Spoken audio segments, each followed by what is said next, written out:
بسم الله الرحمن الرحيم. اللهم صل على سيدنا ومولانا محمد وعلى آل سيدنا ومولانا وبارك وسلم عليه. نو ویلو مصنف رحمت الله علیه چې کلمه په درې قسمه د اسم فعل حرف او بیا د اسم مبارک خبرې اترې دا شروع شوې چې اسم په دوه قسمه ده، یو اسم معرب ده، یو اسم مبني ده. نو دې پورې چې کم بحث وو هغه د اسم معرب وو. د دې نه بعد د اسم مبني خبر شروع کړي. د ټول نه اول د مبني تعریف کړی دی چې مبني څه ته وایي. نو دا مبني دوه قسمونه دي. یو ته مبني الاصل ویل کېږي، یو هر هغه اسم وقع غیر مرکب مع غیره، هر هغه اسم چې هغه په ترکیب کې نه واقع، یعنی د خپل عامل سره نه واقع، یو دا مبني دی. هر هغه اسم چې په ترکیب کې نه واقع، په ترکیب کې مطلب دا چې د خپل عامل سره نه راغلی، لکه زید دی. نو جاءني زید رأيت زیدا مررت بزید، دا کله په ترکیب کې راشي، په جمله کې راشي، یعنی مخکې ته د دینه دغه راشي عامل راشي، نو په دې صورت کې به بیا دا معرب وي. خو چې کله یوازې زید راغی، یوازې عمر راغی، یوازې بکر راغی، نو په دې صورت کې به دا بیا مبني وي، دا به معرب نه وي، ځکه چې عامل وسره نه دی راغلی. دې خبره باندې پوه شوئ چې هر هغه اسم معرب چې په ترکیب کې نه وي واقع، لکه څنګه چې موږ په معرب کې ویلو کنه کل اسم رکب مع غیره، هر هغه اسم چې په ترکیب کې د بل چا سره راغلی، یعنی د بل چا سره یو ځای شوی، د عامل سره یو ځای راغلی، نو به معرب وي. او هر هغه اسم چې هغه په جمله کې نه وي راغلی، ترکیب کې مطلب یعنی په جمله کې نه راغلی، عامل وسره خواته نه راغلی، نو په دې صورت کې به دا اسم مبني وي. دا اسم مبني لکه پوه شو به باندې، لکه موږ الف با تا سا دا چالوم شو او دا اوس دا مبني دي. یا لکه ته واحد اثنان ثلاثه، یا لکه ته زید عمر بکر، نو په دې صورت کې به دا مبني وي. پوه شو په حرکت د سکون باندې. او دې ته ویل کېږي مبني بالفعل معرب بالقوه. مبني بالفعل او معرب بالقوه. بالفعل او بالقوه تاسو بلې منطق کې ویلي دي چې اوس فی الحال خدا مبني دی، خو په دې کې د معرب کېدو صلاحیت شته دی. کچرته د اسم دا په ترکیب کې راغی، نو پس داګې نو بیا دا معرب به وي. لکه اوس خو مبني دی، خو که په ترکیب کې راغی نو بیا به څه وي. او دویم نمبر مبني هغې ته وایي چې هغه د مبني الاصل سره مشابهت لري، د مبني الاصل سره مشابهت لري. مبني په دوه قسمه ده، یو مبني الاصل، یو مشابه مبني الاصل. مبني الاصل دې ته وایي چې د اصل وضع په اعتبار سره، یعنی کله چې واضح دا وضع کوو نو دای د مبني لپاره وضع کړو، ام معرب نشي راتلی. مبني الاصل درې څیزونه دي. مبني الاصل درې څیزونه دي، کل حروف یعنی څومره حروف چې دي دا ټول حروف، او دویم فعل ماضی، او دریم امر حاضر معلوم، یعنی دا امر سره یوازې امر نه و چې امر مبني دی، امر حاضر معلوم مبني دی، امر حاضر مجهول، امر غائب معلوم او مجهول، دا چې دا معرب دي. پوه شوئ. نو دا درې دا مبني الاصل دي. نو چې کله یو اسم د دې دریو سره مشابهت لري، د دې دریو سره مشابهت لري، نو هغې ته ویل کېږي مشابه مبني الاصل. مشابه مبني الاصل یعنی څومره چې هم د اسم غیر متمکن اقسام دي او څومره چې هم مبنیات دي،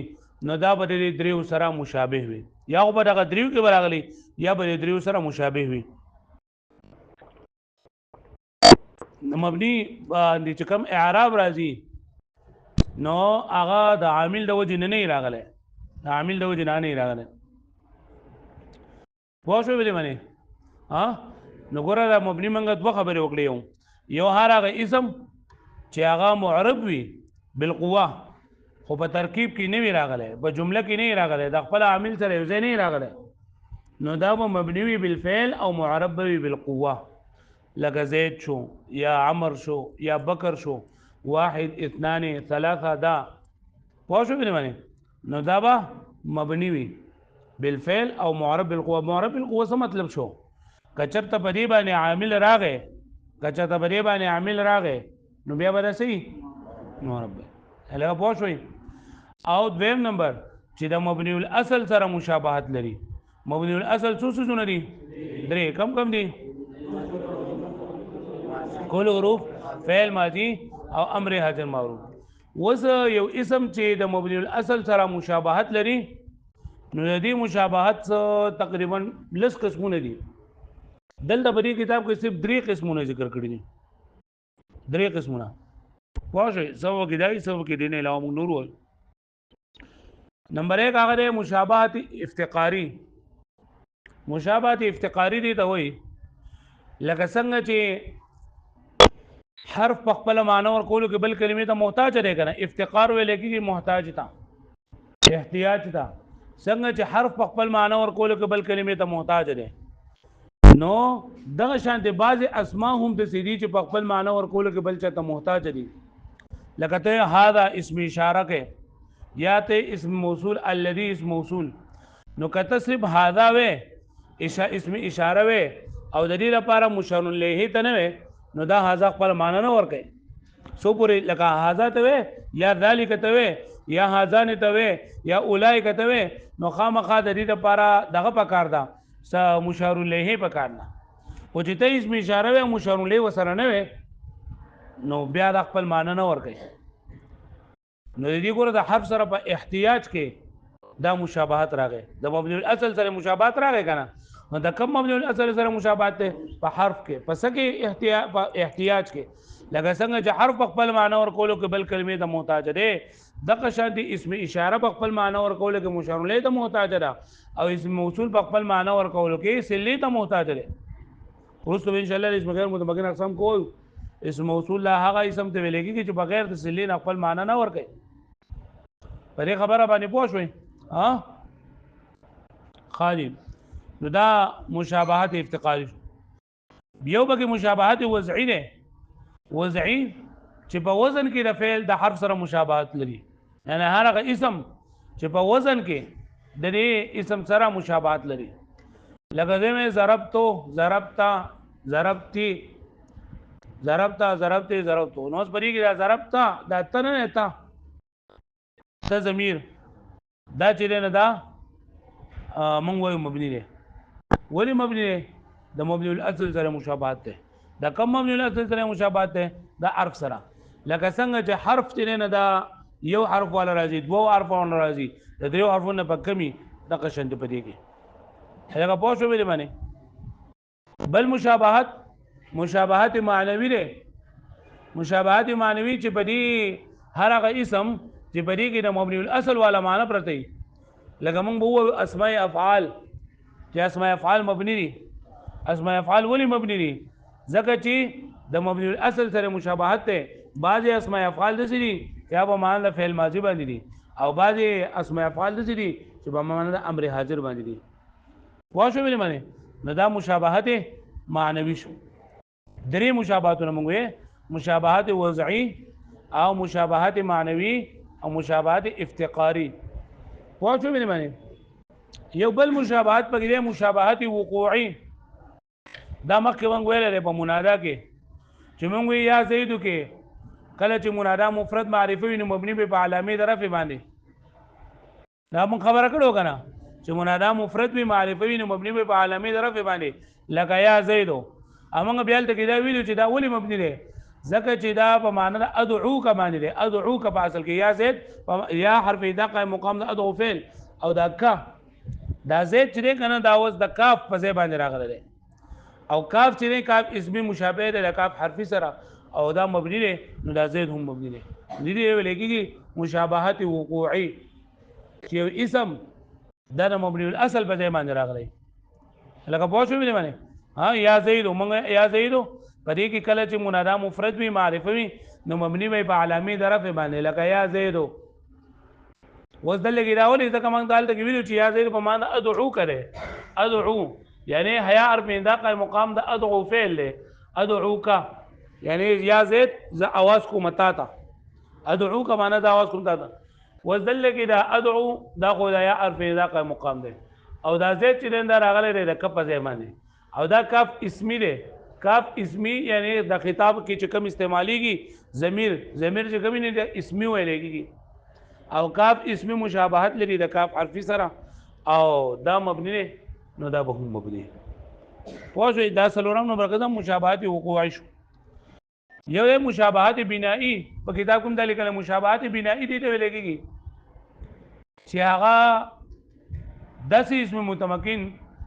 داسې اسم غیر متمکن داسې اسم چې هغه معنی د حرف لره متضمن وي لکه مو 11 نه ولدا 19 پورې او تاسو په پروس کال دا ویلي مرکب بنائي دا هغه اسم ته ویل کېږي چې دوه اسمونه یو جوړ کړل شوی او مېز کې په حرف عطف پټ وي لکه 11 چې په اصل کې 21 او بیا دا خبره کړې و چې د 11 نه ولدا 19 پورې دوه جزونه په مبني په فتحي باندې سیوا د 12 نه چې دی اولنی جز معرب دی ویلو کنه ها نو الله کې 11 نه 19 پورې دا مبني ولې دی نو 11 او 3 او 4 او 5 او 6 او 8 دا خو ځکه مبني دي چې دا د کلمې منځ دی او د کلمې په منځ کې اعراب نه چلیږي او دا 10 او سره ځکه مبني دي چې دا متضمن دی معنی د اصل کې یو اولس دو اولس درې اولس 13 و10 12 پوه شو مې دی باندې نو دې ته ویل کېږي مشابهت بنائي چې اسم معنی د حرف لري یعنی مبني الاصل معنی پرې کې پټوي بل دې مشابهت اضافي دي ته چې هغه مضافي جملې طرف ته لکه یوم اذن دا فاصل کې څنګه یوم اذ کان کذا نو دا کار کذا د کلشر او بری په اخر کې تنوین ناغله لندا مبني دي یو دې مشابهت اهمالي دي ته ویل کېږي چې اسم د چې هغه نه عامل جوړیږي نه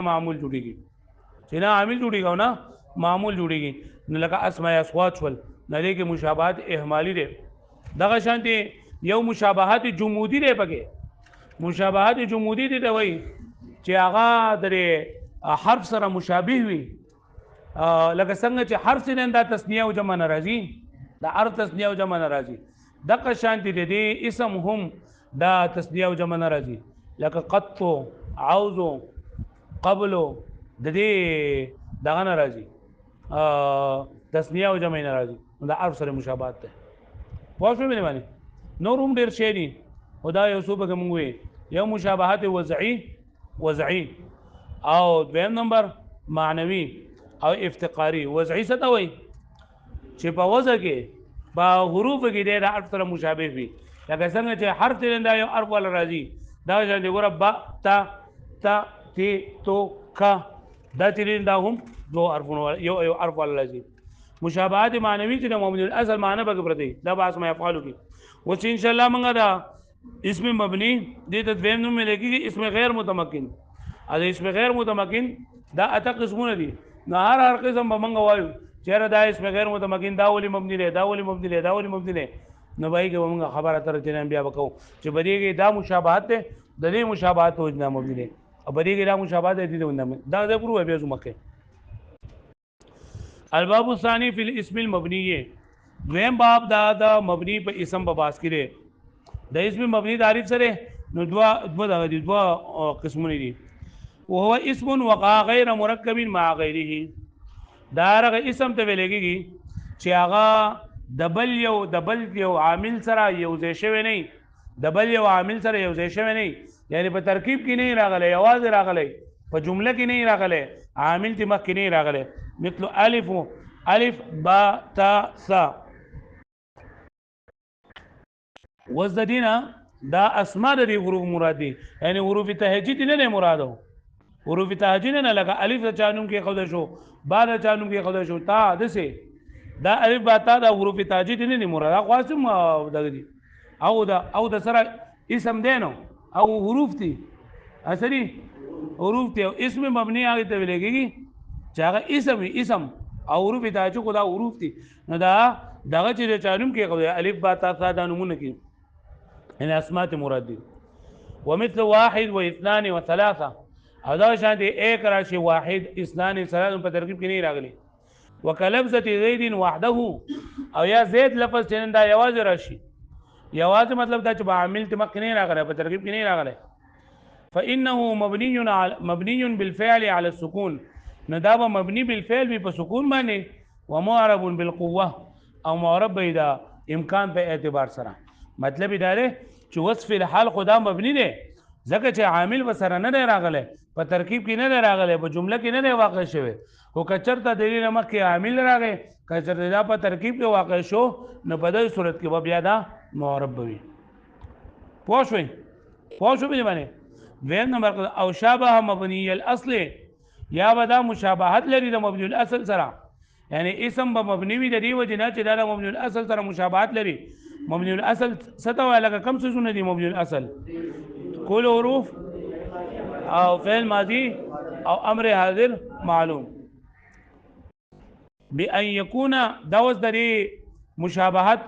هغه قسمونه بیانې ما تاسو وایي چې درې قسمونه وي درې دلته کې درې بیانې تقریبا اته مونږ ذکر کړو بأن يكون في الدلالة على معناه محتاجا إلى قرينة ګوره دا محتاج پکې راغلی مشابهت افتقاري دی چې په خپل معنی ورکولو کې بأن يكون في الدلالة على معناه چې په خپل معنی باندې په دلالت کولو کې دا محتاج به قرینه ده نو دا محتاج ټکي پکې راغی نو دې ته کوم څه ویل کېږي مشابهت افتقاري لکه څنګه چې حرف په خپل معنا ورکولو کې بل کلمې ته محتاج دی دغه شانتي دا اسم اشاره په خپل معنا ورکولو کې مشار الیه ته محتاج ده او اسم موصول په خپل معنا ورکولو کې صله ته محتاج ده نمبر 1 بأن يكون في الدلاله على معناه چې دې په خپل معنا باندې په دلالت کولو کې محتاج الى قرینه قرینه ده کل اشاره لکه اسم اشاره شولا نو هؤلاء ونحوها ونحوها انا مطلب اسم موصول ہے ونحوها انا مطلب سره اسم موصول چې اسم موصول هم په ستا دغه دی صله ته محتاج دی ستا محتاج دی صله ته او يكون على اقل من 3 احرف دا مشابهت وضعي ده چې د درې حروفونه سوي کم وي د درې حروفونه کم وي نه دا کم مشابهت ده مشابهت وضعي چې د وضع په اعتبار سره د دې وضع چې د درې حروفونه په کوم منشي لکه ضربت کې تا ضربتي کې تی او بضربتو کې تو دریم نمبر او تضمن معنى الحرف دا مشابهت بنایی ده چې معنی د حرف لره متضمن وي چې معنی د حرف لره لکه ذا شو او من شو وز دا چې نه کنه د اسم اشاری لپاره مثال دی دا چاره پر د اسم اشاری لپاره او من چې نه نو دا مثال لري سره لپاره د اسم موصول لپاره و11 الى 19 او د 11 نه 19 پورې دا رسم مثال له نه الګه پوښتنه به معنی الګه باندې معنی پوښوي ځکه چې دا متضمن دی باندې عرض لرا وهذا القسم لا يصير معربا اصلا او دا قسم چې نو دا د سر ناړو معرب ګرځي نو یعنی دا مکه چې نه دا کوله کا دغه ګرځي دو معرب بالقوه کوم چې اسم متمکن دی خو په ترکیب کې نه دی واقع نو هغه مبني بالفعل او معرب بالقوه یعنی که چرته په ترکیب کې راشي مخکې د عامل راشي نو بیا دا معرب واقع کېدای شي او دا دویم قسم چې دی کم چې مبني الاصل سره مشابهت لري دا د سره ناړو معرب ګرځي نو په دې خبره باندې پوه شوئ مخکې وحکمه د دې حکم سره یعنی دا مبني حکم سره دا مبني حکم دا دی الله يختلف اخره باختلاف العوامل چې دا عامل په بدلیدو باندې دا عامل په بدلیدو باندې د دې هغه اخر نه بدلیږي را بدلیږي لکه موږ په اسم متمکن کې ویلو چې جاء زیدون نو زیدون چې نه دا په ترکیب کې کله راشي دا اسم متمکن دی او معرب دی چې جاء پیراغ نو زیدون ما وي رأيت په مخراله نو زیدن به او مررت د مخراله مررت به نو زیدین به خو چې وس دا هاذا دی نو هاذا دا مبني دی نو کته جاء هذا رأيت هذا مررت به هذا په دریو صورتونو کې هاذا چلنده دی پوه شو مې باندې په دریو صورتونو کې دا بدلیږي یا لکه الذین له الذین اسم موصول له نو کبدی باندې هر قسمه دغه راځي دا به الذین به پوه شو باندې اوس په دې باندې یو خبره تاسو کوم نقطه ده پدې کې چې لکه دا څه کنه چې معرب مبني دي ته و چې لري اخر په عاملو په بدلیدو باندې نه بدلیږي را بدلیږي نو موږ چې حالت رفعی نو موږ اللذان او چې حالت نسبی او جری موږ اللذین وایو کنه یا لکه هذان هذین وایو کنه موږ نو ته وایي چې لکه اخر به نه بدلیږي دا اسمه دا خو بدل لا بدل شو نو وایو چې دا وضع شوی دي دا بری باندې بدلی د عامل له ودی نه دی راغلی بلکې دا وضع کړی دي علما کرام نحویین د دې لپاره چې حالت رفع د لپاره هاذا وضع کړی دی هاذان وضع کړی دی نسبی د لپاره هاذین وضع کړی دی پوه شئ او د اللذان الذین په دې باندې تبدیلی چې نه د عامل له ودی نه راغلی پوه شئ او مبني وای دي ته کنه چې د په اخر باندې به تبدیلی د عامل له ودی نه راغلی بلکې هغه وضع کړی دی سیده لکه پوه شو باندې لکه په دې باندې پوه شئ نو حکمه الا يختلف اخره باختلاف العوامل چې د دې اخر با د عامل په بدلیدو باندې نه بدلیږي را بدلیږي وحركاته تسمى ضما وفتحا وكسرا وسكونه وقفا او په مبني کلمه باندې چې کوم حرکات راغلي وي نو زبر فتحه فتحه او پیشتا ضم او دا ته کسر ویل کېږي زم ورته څنګه ویل کېږي زم چې کله دا موږ وایو نو بریږي دا دوانه شونډې راغونډېږي زم ویل کېږي راغونډولو ته لکه دی بو تو سو نو شونډې پکې راغونډېږي او فتح ورته څنګه ویل کېږي چې بریږي دا خوله کولاویږي او کسر ورته څنګه ویل کېږي چې بریږي دا اواز سیننده پکې ښکته کېږي یعنې دا لاندې شونډه پکې ښکته کېږي او سکون دا وقف څه کوي چې بری باندې ودرېدل کېږي سا په دې باندې ودرېږي سا او دا په اصطلاح د بصریینو کې دا یعنی بصریین چې دي نو دوی دي زم مبني کلمه باندې راشي نو زم ورته وایي فتح ورته وایي او کسر ورته وایي او په معرب کلمه باندې راشي نو بیا ورته رفع نصب جر وایي څه ورته وایي رفع نصب جر او زما فتحه کسره دا د دې مشترک نوم دی زما فتحه کسره د دې مشترک نوم دی یعنی کومه معرب کلمه باندې راشي نو هم ورته زما ویل کېږي کومه مبني باندې راشي نو ورته زما وایي ادا چا دا کړه فرق کړه بصریینو چې په معرب کلمه باندې راشي نو پیشتا رفع وایي زبر ته نصب وایي او زیر ته جر وایي او په مبني کلمه باندې راشي نو بیا پیشتا ضم او زبر ته فتح او زیر ته کسر او ضمه فتحه کسره د دې مشترک نوم دی معرب کلمه باندې چې راشي ته هم په مبني باندې راشي ته هم وایي لکه پوه شئ نه وحرکاته تسمى او حرکات لري د نوم ورکول کېږي ضم فتح کسر وسکونه وقفا او سکون د دې وقف ویل کېږي وهو على 8 انواع او دا په اته قسمه باندې دي اسم غیر متمکن ورته هم ویل کېږي اسم مبني ورته هم ویل کېږي اسم غیر متمکن ورته څه کوي چې د هر قسم اعراب له ذهن ور کوي هر قسم اعراب له ذهن ور کوي خو چې کم پیراغه جو بس او د دې اته قسمونه دي مضمرات اسماء اشارات اسماء موصولات مضمرات اسماء اشارات موصولات اسماء افعال اصوات مرکبات کرایات او بعض ظروف مطلب دا دی چې لکه ټول ظروف چې نه مبني نه دي بلکې دلته بس هغه ظروف ذکر کوي کم چې مبني دي نور ظروف په دې ډېر شي دي خدای لګه هغه ظروف په ذکر کوي کم چې مبني دي واجب مضمرات اسماء اشارات اسماء موصولات اسماء افعال بیا اسماء اصوات مرکبات او کنایات او بعضی ظروف پوه شو بلی مانی ویم بسی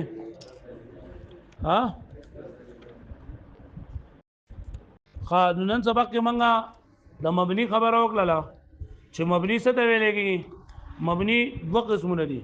یو قسم هغه مبني دی چې هغه په ترکیب کې نه واقع یعنی په عامل ته مخ کې نه راغلی نه راغلی نو دا قسمه اسم چې دا مبني دی بالفعل او معرب دی بالقوه او دویم نمبر د مبني قسم دی چې هغه د مبني الاصل سره مشابهت لري او دا قسم همیشه لپاره به مبني وي دا معرب نه ګرځي اسم چې د مبني الاصل سره مشابهت لري نو د هغې درې صورتونه په کتاب کې ذکر کړي د مشابهت او پنځه پسې موږ نور وې دغه وا چې مشابهت وضعي دی افتقاري دی بنایي دی دا درې په کتاب کې ذکر شول او دین علاوه اضافي اهمالي جمودي بنا او وضعي او وقوعي دا موږ چې نن دا پسې نور ذکر کړل د مبني حکم ذکر کوم چې د مبني حکم چې نن دا سره چې آخر به عامل بابت لیدو باندې نه بدلی ربلېږي ضم فتح کسر د حرکات او د داول وې دم وي او د اسم غیر متمکن اسم مبني دا منګه اجمالا ذکر کړل دا بیا چې سبا ان شاء الله زمير مبي واړو شبه دلوي